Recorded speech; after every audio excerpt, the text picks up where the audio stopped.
देखिए क्लास 10 की एक्सरसाइज 7.2 का क्वेश्चन नंबर 9 है हमारे पास। क्वेश्चन में हमसे यहाँ पर बोला गया है find the coordinates of the points which divide the line segment joining a -2, 2 and b 2, 8 into 4 equal parts. तो क्वेश्चन में हमसे यहाँ पर बोला गया है कि एक लाइन सेगमेंट है जो a और b इन दोनों पॉइंट को मिलाने पर बनता है। तो मैंने यहाँ पर एक पॉइंट ले लिया जो कि a है, जिसके कोऑर्डिनेट्स -2, 2 हैं। एक पॉइंट मैंने यहाँ पर ले लिया है जो कि क्या है, बी है, इसके कोऑर्डिनेट कितने हैं 2, 8 हैं।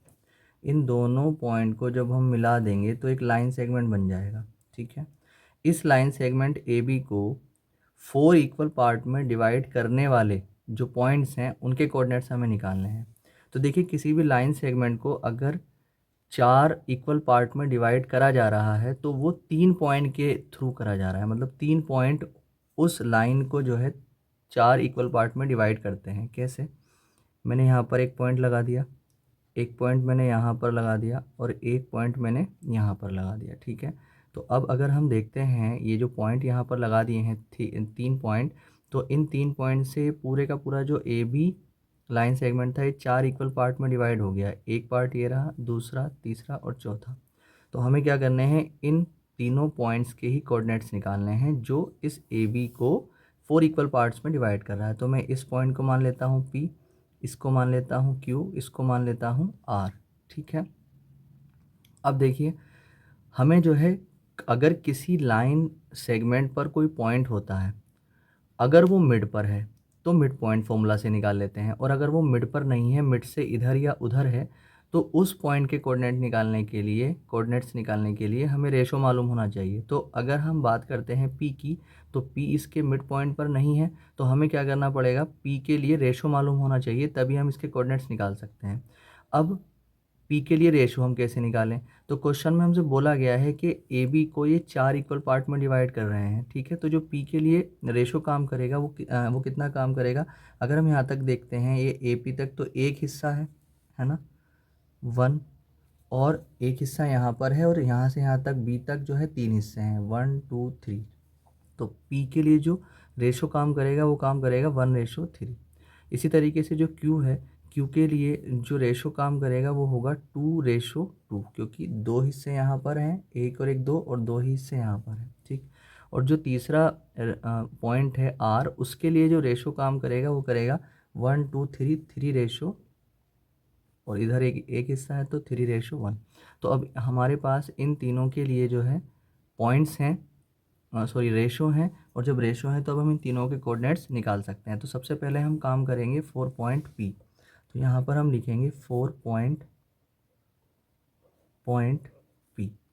जब पी पॉइंट के लिए हम यहाँ पर काम करेंगे तो हमें जब भी ऐसा होता है कि कोई किसी पॉइंट के कोऑर्डिनेट्स निकालने हो और उस पॉइंट के लिए हमें रेशो मालूम हो और उस लाइन सेगमेंट के कोऑर्डिनेट्स मालूम हो, तो हम सेक्शन फॉर्मूला से उसके कोऑर्डिनेट्स निकालते हैं।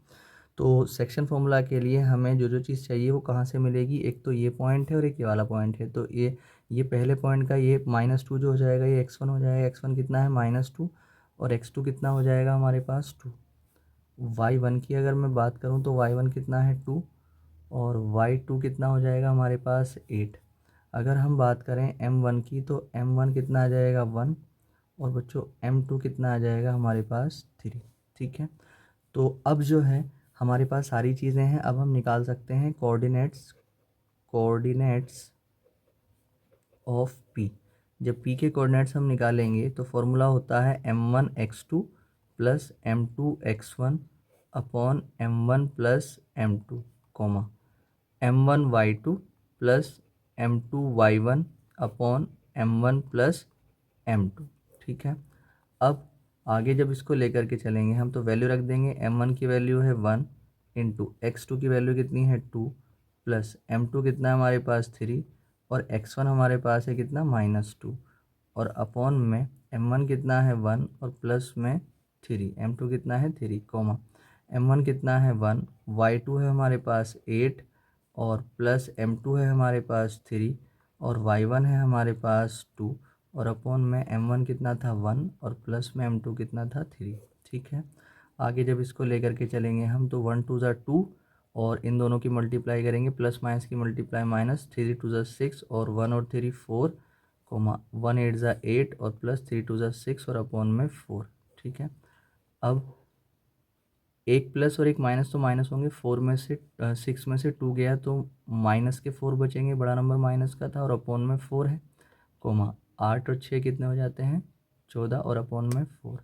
तो इससे कट जाएगा 1 टाइम, ये 2 से कट जाएगा 7 टाइम, ये 2 टाइम। ठीक है, तो हम यहाँ पर देखते हैं तो जो कोऑर्डिनेट्स ऑफ पी आ चुके हैं, coordinates of P, coordinates of P, P के जो कोऑर्डिनेट्स आ चुके हैं वो आ चुके हैं -1 -1 कोमा 7/2, 7/2। ठीक है, ये इसके कोऑर्डिनेट्स आ चुके हैं। अब हम बात करेंगे क्यू पॉइंट के लिए।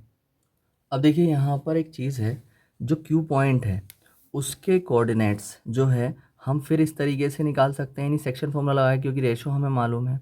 ठीक है, मगर एक बात और है, जो क्यू पॉइंट है वो इसका मिड पॉइंट है। वो कैसे पता लग रहा है, देखिए अगर कभी ऐसा हो कि किसी लाइन सेगमेंट पर कोई पॉइंट हो और उसके लिए रेशो जो हो वो बिल्कुल एक जैसा हो, मतलब जैसे 1:1 हो या 2:2 हो या 3:3 हो या 4:4 हो, तो उससे हमें ये पता लग जाता है कि वो जो पॉइंट आ रहा है वो उस लाइन सेगमेंट के बिल्कुल मिड पर आ रहा है। ठीक है, तो इस क्यू पॉइंट के कोऑर्डिनेट्स जो हैं हम दो तरीके से निकाल सकते हैं। एक तो सेक्शन फॉर्मूला लगाकर, मतलब यही चीज़ करके, ठीक।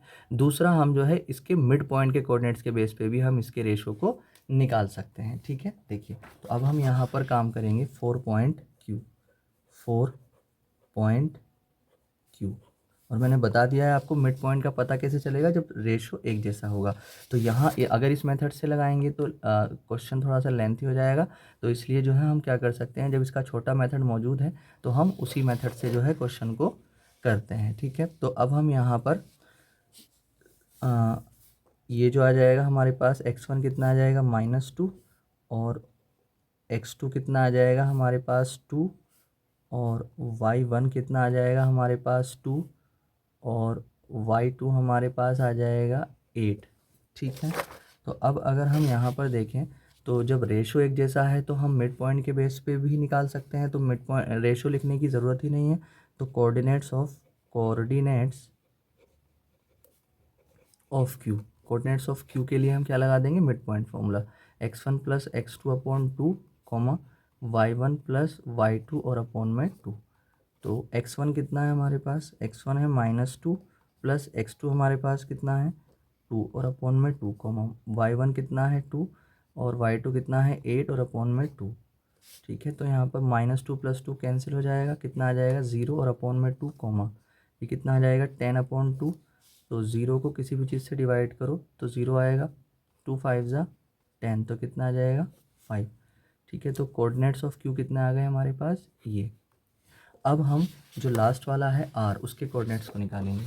तो अब देखिए यहाँ पर जब हम पॉइंट आर के लिए काम करेंगे, 4 पॉइंट आर जब आर के लिए काम करेंगे तो यहाँ पर x1 कितना है -2 ही है, x2 कितना है 2 है, y1 की बात करेंगे तो 2 है, y2 की बात करेंगे तो 8 है, और अगर हम यहाँ पर m1 की बात करेंगे तो कितना है 3 है, m2 की बात करेंगे तो कितना है 1 है।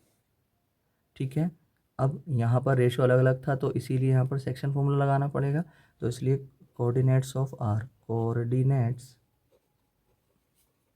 ऑफ आर के जब कोऑर्डिनेट्स निकालेंगे तो m1 x2 plus m2 x1 upon m1 plus m2, comma m1 y2 plus m2 y1 upon m1 plus m2। ठीक, अब यहाँ पर जब हमने इसका फॉर्मूला रख दिया है तो अब हम वैल्यू रख देंगे।